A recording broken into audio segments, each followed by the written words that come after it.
Ken Brosky, everybody. This is the director of the movie. Let's talk about it. Just introduce yourself. What's your position? Sure. I teach at UW Whitewater at Rock County, which is a 2-year campus in Janesville. I got the idea for the documentary when I found out that UW Waukesha was closing last spring, and I went on Kickstarter and I begged people for money, and we got about $3,000. And I basically rented a camera, spent a lot of money on hard drives, and then went out and shot it solo and visited the campuses, interviewed people, and it just kind of snowballed. I kept meeting people who wanted to talk, and students who wanted to talk, and community members who wanted to talk. And then I spent all of last summer editing it.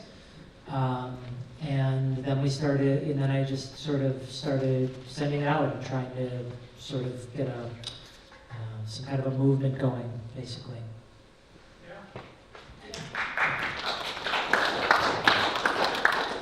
Are there any questions in the room? We'll go to that right away. So how many 2-year colleges were there originally, and how many are left at this time? Two closed. So there's Washington County and Richland, those are closed.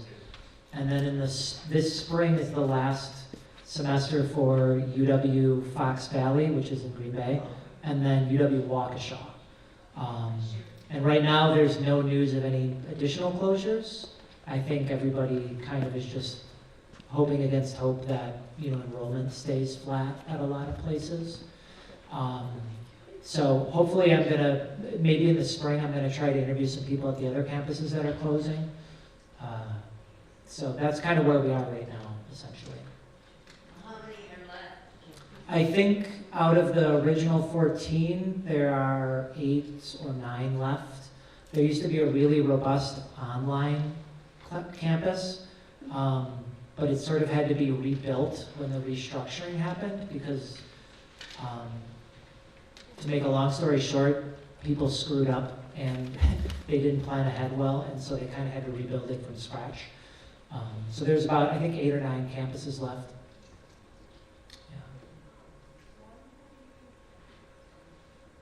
No. So what can we do? I mean, I don't know if anybody's going to call me back if I leave a call either, but I don't remember ever voting for the destruction of the educational system in the state.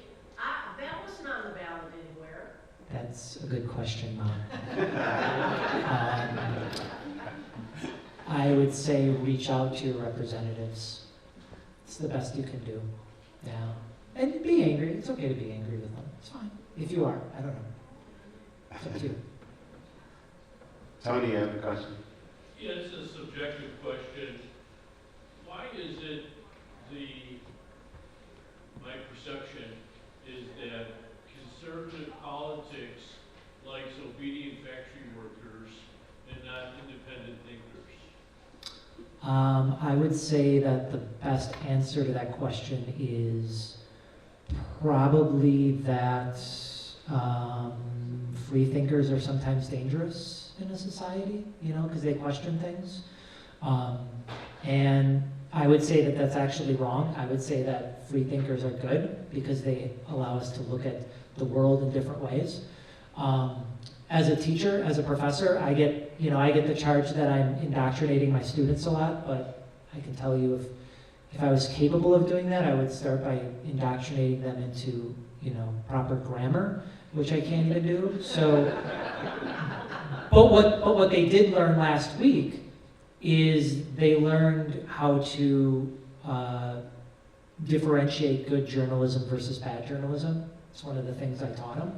And then I had them go look up news and read news articles, and it's really neat to see sometimes when people start to sort of get out of high school mode where they're kind of just repeating stuff for a test, It's really neat to see students, once they start reading up research, even if it's stuff that they didn't necessarily care about at first, it's really cool to see them like this little light go on where they basically say, oh, this is interesting, you know, and then they develop the skills to actually go out and learn more about it. And I think it's actually really cool. It doesn't mean people are necessarily believing, like necessarily trusting everything a teacher says in college. It's more about being confronted with new ideas and then making that decision yourself, which I think is what makes a lot of the discussions, you know, in class especially really fun. Yeah, that's my 2 cents. A follow-up question. Sure. I don't think they teach social media in colleges, but there's not a kid out there that doesn't know how to navigate it.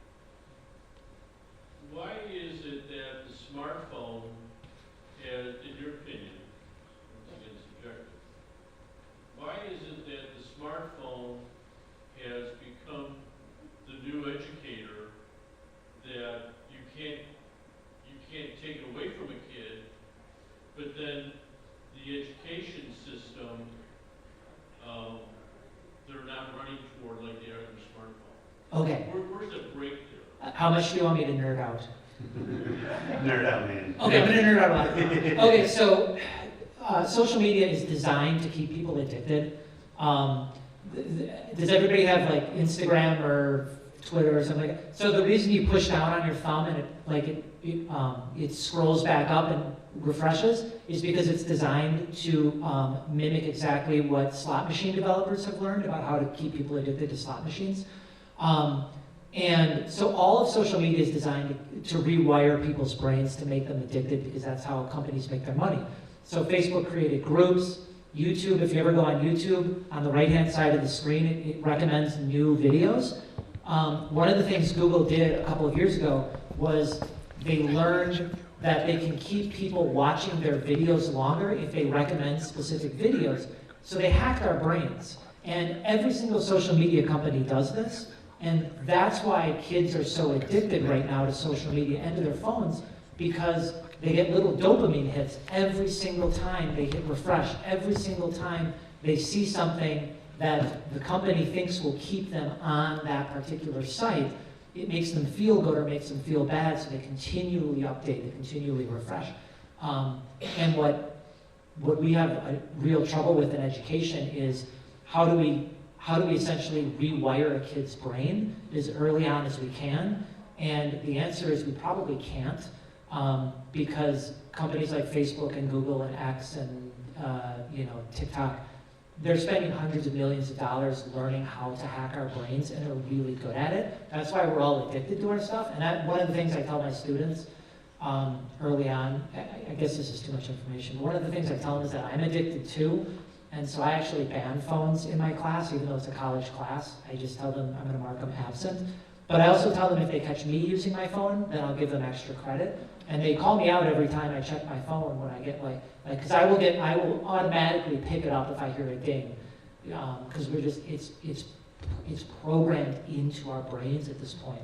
And it's really interesting to read about. There's a really good book called The Chaos Machine. If you ever want to learn more about it, it's fantastic. Great book.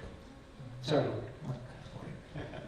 No, that was wonderful. And then those are the kinds of things that everybody's thinking about, not just here, but like, why did I allow this to happen? So, and it's a similar question to what's going on in the movie and what's going on with the UW system. It's like, why did we allow this to happen, or why is it being allowed? So it's a similar conversation. Sure. You in the back there. Okay. My question, I just finished telling my son I thought you were exceptionally talented, intelligent, and creative. Thank you. And my question is, and I don't mean it in a demeaning way, I mean it in a real exploring way, why do you stay at a 2-year college? Oh, because I love the students. I think they're beautiful and wonderful human beings. I just had a student, I met a couple of my old students out for beers, which is something you can do. One of them is majoring in philosophy, and he spent an entire beer teaching me about philosophy, which almost made me cry. Another of my students is going into teaching, and he's gonna actually come back to my campus and he's gonna student teach with me. I'm gonna set up a 3-credit independent learning for him so that he can get some experience teaching at the college level so he can go into the job market because we need male teachers. It's super important. One of the other students, she works at a bookstore, she works another job. She's endured every single horrible thing you can imagine in terms of economic issues. She's economically stable, she's entering her junior year. Like, those are the stories that keep me going. It's definitely not the pay. I'm not a UW-Madison professor, so, but that's why. Father, you had your hand up. Wisconsin, very early in the, probably beginning of Wisconsin, we always were very into education. It seemed to be growing, and all of a sudden, it nosedived. Do you know why that happened then? No, that's a stumper. I would just say that the prospect of tax cuts is really enticing, but education is usually the first thing that gets cut because it's easy to cut. You know, it's super simple. I don't know if anybody remembers when the UW budget was cut by $250 million per year.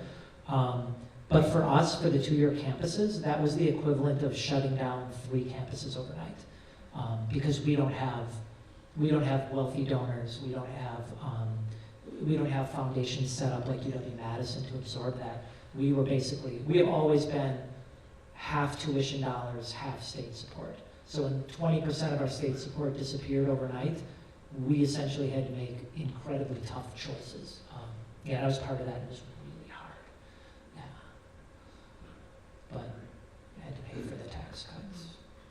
Are you still able to keep the tuition more reasonable? Yep, we keep ours, ours is cheaper. Yep. Yeah. We just, we make it work right now. So, yeah. In your research for the documentary, in the documentary itself, you talked about it seeming to stem from Governor Walker. Was there anything that preceded that? Was there a Yeah. something before that caused decline? There was. We can get very bipartisan here, and we can also blame Jim Doyle, the Democrat, because he cut education funding too. Yeah. It's just sort of like the lowest hanging fruit usually, So it's always the first thing to get cut, which is what makes it so hard. It sounded like to me watching this that when they linked them to the 4-year colleges, those 4-year colleges weren't supporting their schools that were linked to them. So that's a big problem.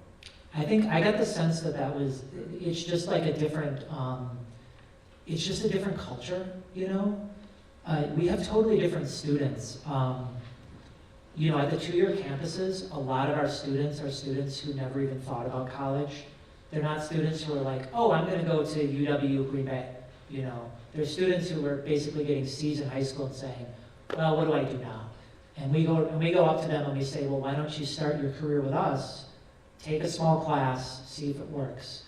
And if it does, great. And if it doesn't, you're only out of a couple $1,000, you'll be fine. You might even get a Pell Grant, so you'll be okay. So I think our campus got really lucky. We merged with Whitewater, and they've been really wonderful with us. They've been really understanding. That I don't think that's always been the case. I feel like, especially with like Milwaukee, they were struggling to understand what to do with the campuses.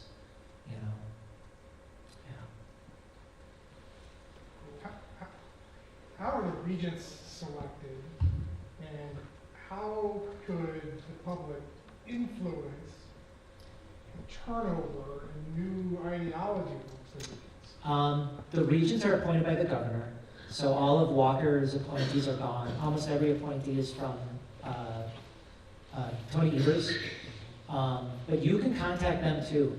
You can look them up and you can contact them too. It actually works pretty well. Because they are open to that. They are open to feedback from people, which is great. So, yeah, that's how it works, essentially. Are they paid? I don't think so. I don't think so. Because it's usually, it's kind of a political appointment. You know, you donated some money, so here's something you can do, basically. Yeah. We have time for one more question. I know you had your hand up. Mine might be, I might be able to look this up online, but what are the requirements to go to a two-year school? None. Just a high school degree. And I feel like from entering high school kids, that's not talked about enough. I don't think there's Yeah. a lot of high school kids that don't even know that's possible. I know, and it's hard because we don't have enough money to go out and you reach out to them, you know, unless money is invested in it, right? The UW colleges has always been called like Wisconsin's best kept secret, which is kind of insulting because it means we're not giving you money to actually do the outreach. But you're right, those are the students we look for too. You know, if they're not ready for a four-year college, they come to us, or we go to them and we help them, right? So, There are a lot of kids deferring a decision because they're scared of what's ahead, so. yeah, it can be super scary. One of the other things that two-year campuses do really well, again, not to nerd out here, but we have programs specifically for first-generation college students, so students whose parents didn't go to college, because it's a totally different experience for them. We're very good at that. It's a grant through the Department of Education that pays for that. And so it's really important to just keep an eye on that in the next couple of weeks because that's one of the grants that might be taken away as well. So that's kind of how we do the outreach. All right. Thank you for your time. Thank you.